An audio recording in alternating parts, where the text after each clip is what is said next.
Hello everybody, my name is Regina Williams and I'm happy to be reaching out to you once again.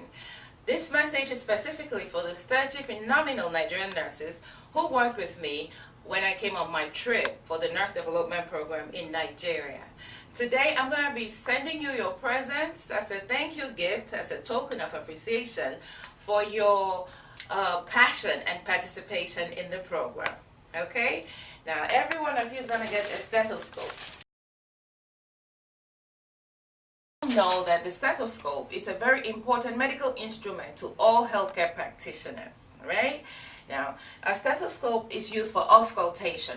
Auscultation means listening to the sounds produced by internal body organs, our heart, our lungs, our abdominal area, and our great vessels.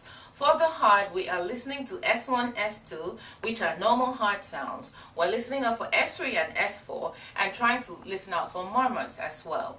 In the lungs, we're listening for crackles, wheezes, rales, rhonchi. We're trying to see if this patient is coarse, and we're going to devise a treatment plan that will take care of the patient's respiratory issues. We're also listening to the stomach for hyperactive and hypoactive bowel sounds. Hyperactive means there's a lot of gas going on and there's a lot of stomach sounds within a short space of time.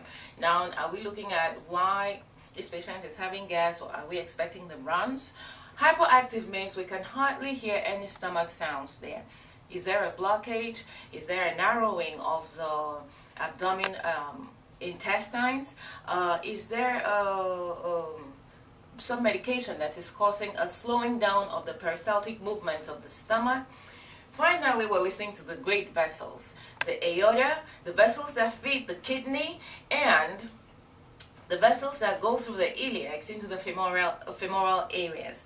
If we hear a swishing sound, that means there's some kind of stenosis or narrowing of the vessels, and this is not good. So with the sounds we have heard or we hear, we devise a treatment plan accordingly to help this patient out. So from there you can see that a stethoscope is a very important medical device. On your stethoscope, you're going to have the diaphragm and the bell area. The bell area listens up for deeper sounds, low frequency sounds, and the diaphragm could be used to hear high frequency sounds.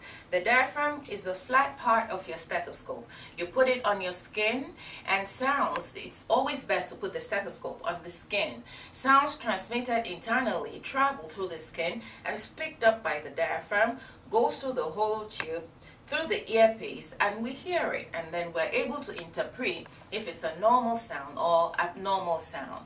In a little bit, we're going to assemble the stethoscope, and we're going to go through again how to use it on a patient.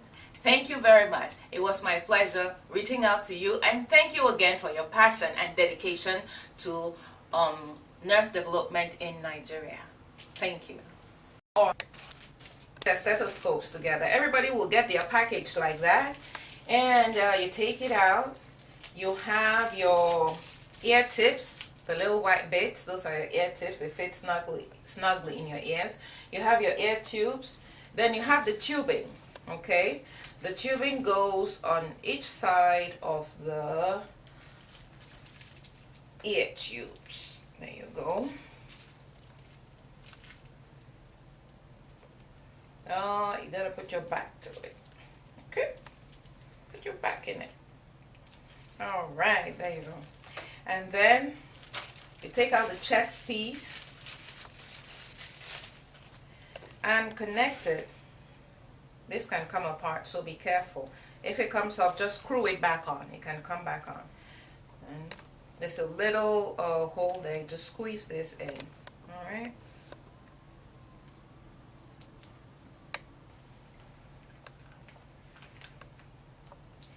All right, there you go, and your stethoscope is ready. Make sure that it fits snugly in your ears. Oh yeah. Okay. Now let's test it out.